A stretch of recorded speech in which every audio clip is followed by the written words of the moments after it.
రాష్ట్ర ప్రభుత్వంపై బీజేపీ జాతీయ ఉపాధ్యక్షురాలు డీకే అరుణ ఆగ్రహం వ్యక్తం చేశారు. వరంగల్ రైతు డిక్లరేషన్ అమల్లో కాంగ్రెస్ ప్రభుత్వం పూర్తిగా విఫలమైందన్నారు. ఎన్నికల ముందు ఎలాంటి కండిషన్ లేకుండా రుణమాఫీ చేస్తామన్న రేవంత్ రెడ్డి అధికారంలోకి వచ్చాక మాట మార్చారని మండిపడ్డారు. సీఎం రుణమాఫీ లెక్కలపై శ్వేతపత్రం విడుదల చేయాలని అరుణ డిమాండ్ చేశారు.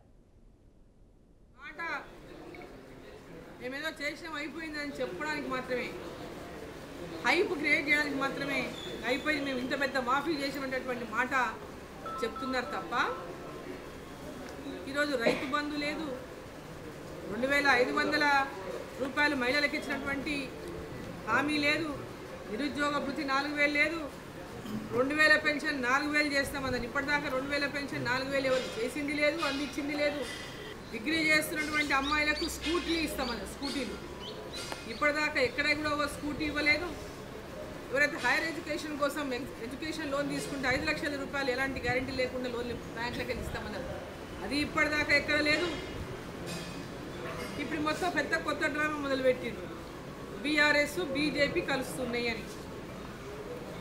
మొట్టమొదటిగా నేను ప్రశ్నిస్తా ఉన్నా, బీఆర్ఎస్ కాంగ్రెస్ కలిసి గతంలో పోటీ చేసినాయా?